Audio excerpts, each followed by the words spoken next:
Seguimos aquí en la segunda parte de la entrevista con Rubén Montoya y ahora para hablar de otro género que sé que conoces mucho y además das clases sobre eso, que es el género de opinión. Me parece que es un tema muy poco tratado en las escuelas o facultades de periodismo, porque todo el mundo, al menos en este tiempo de redes sociales, todo el mundo se cree con derecho a opinar o piensa que la opinión es cualquier cosa que uno ponga, ¿no? Me parece que el tema surge de una distorsión histórica. Creer que opinar es decir tener el derecho y la posibilidad de hacerte un concepto sobre algo, te autoriza a hacerlo en medios de comunicación. Creo que hay una diferencia enorme.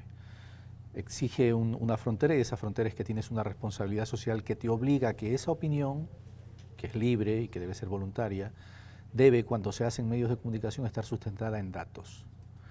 Y cuando se sustenten datos, entonces entra en el terreno del periodismo. Y eso ya es más complicado. Pero cualquier cosa que uno puede ver es menos datos, porque yo veo una retahíla de insultos. Te digo esto porque Twitter es un espacio donde ganar una batalla, aunque sea con argumentos, es casi que imposible. Porque ahí finalmente gana el que es más bromista, el que más se luce o el que insulta más fuerte. Ante todo eso, nosotros venimos antes del tema de los impresos, donde tampoco había mucho argumento, que digamos. No, históricamente los impresos, sobre todo en la región, estuvieron llenos de adjetivos y no de datos. ¿Y cómo se hace?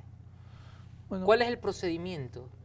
el procedimiento es que quienes escriben en cualquier ámbito de la opinión o quienes se expresan en cualquier ámbito de la opinión, porque no es solo la palabra escrita, deben entender que lo hacen en un medio de comunicación y tienen una gran responsabilidad y que deben sustentar lo que dicen. Eso requiere preparación y requiere fuentes. El mejor periodista es el que tiene mejores fuentes y el mejor articulista es el que tiene mejores fuentes. Es tan simple como eso. Cuando estuviste a la cabeza de Diario El Telégrafo, como diario público, que te tocó esa transición, ¿correcto? Entonces, ¿cómo fue trabajar con el equipo de articulistas para que un poco como diario público, además que la función de público es otra, es distinta, de mayor respeto todavía y de códigos deontológicos, ¿cómo fue trabajar este aspecto conceptual de la opinión? Fue un poco complicado armar la primera plantilla de colaboradores. Hicimos una razzia, esa es la verdad. Y a los nuevos colaboradores, o a la mayoría de ellos, le dijimos que había ciertos parámetros esenciales sobre los cuales íbamos a funcionar, que nada tiene que ver con que opinen, lo que opinen, podían opinar lo que les parezca. De hecho, a mí me parece que hicimos en una primera puesta en escena una página que era mucho más democrática y pluralista que otros, y solo les dimos pocas indicaciones. La primera es que opinen lo que les parezca, pero que lo hagan con datos. Y la segunda es que pueden rozar el insulto, pero no injuriar. Es muy fácil para los electoralistas acusar de ladrones o de corruptos a todo el mundo, pero me parece que cuando lo haces a través de un medio de comunicación tienes que ser cuidadoso. El ejemplo era siempre el mismo. Si usted acusa a alguien de ladrón, enséñenos la sentencia en la que lo condenaron como tal. ¿Y qué te dijeron los articulistas cuando le dieron estos parámetros? Había otro además, ¿no? Que escriban sobre temas de relevancia. Porque hay algunos, y tuvimos que, ellos lo llamaban censura, para mí no es censura eso, que escribían sobre la inmortalidad del cangrejo y les parecía que eso tenía relevancia. Y bueno, podrían estar acostumbrados a escribir así en otros medios, pero les dijimos que no en este. No significa que algunas columnas no se hayan ido con ese matiz. Con ese matiz, se nos escaparon, diríamos, pero intentábamos hacerlo, ¿no?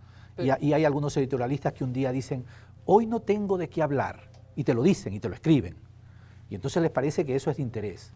Y la verdad me parece que es un insulto a los lectores. Sí, pero porque tienes que trabajarte la idea de lo que vas a escribir. Pero hay un montón de gente que lo hace. Y aún hoy tú abres las páginas de cualquier medio de la región y te encuentras con gente que escribe sobre la inmortalidad del cangrejo. Pero es que la opinión es importante y no me refiero solo al articulista, sino también del medio como tal. Por eso fue una revolución cuando Diario Hoy decidió poner en su portada su opinión. Entonces, la verdad es que fue una sacudida, pero lo más importante era su opinión.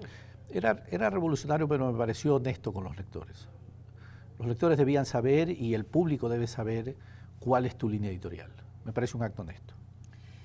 ¿Qué está pasando ahora cuando lo que uno percibe, sobre todo en los medios públicos, que han sido motivo de mi análisis en estos últimos años, es que se privilegian las opiniones que tengan que ver, que sean afines con el gobierno de turno y obviamente las voces críticas que disienten un poco las prefieren dejar fuera? Ya no hablamos de argumentos, sino que hablamos de una línea partidista. Si los medios públicos no responden a una lógica colectiva, no son públicos. Forman parte del órgano de propaganda que tiene cualquier gobierno. Y ahí no hay término medio para mí. ¿Eso fue lo que te costó a ti luego tener Es que salir posible. del telégrafo? Es posible, pero es muy simple. El periodismo, si no es autónomo, no es periodismo. El público, el privado, el que tú quieras. O sea, antes de nada es periodismo, y si es periodismo necesita autonomía. Ahora, desde la academia, ¿cómo podemos decirle a estos estudiantes cómo forjar una opinión con fuerza, con relevancia, con argumentación y que sean válidos esos argumentos? Lo primero que les sugiero es que se enfoquen, se especialicen, se vuelvan una autoridad en un espacio determinado. Los todólogos no sirven. Nadie puede saber de todo. Cuando reduces ese espacio, te puedes volver un experto. Si estás en un espacio, vas a tener mejores fuentes, y yo insisto, el mejor periodista es el que tiene mejores fuentes. Claro, yo, por ejemplo, alguien escribe de temas militares, otro de temas judiciales, de temas políticos, de temas económicos. Sí. Lo que yo he visto, sobre todo en estos nuevos portales que nacen, que escriben de todo y se creen expertos. Es imposible que tenga fuentes en todos lados. Uno hasta desconfía. Sí, está bien que lo hagan. Rubén, muchísimas gracias por acompañarnos aquí en ConTV. Te esperamos en una próxima invitación para que estés aquí en esta tu casa. Ha sido Rubén Montoya, abogado, periodista, docente y amigo de esta casa, la Universidad Católica. Seguimos con más aquí en ConTV.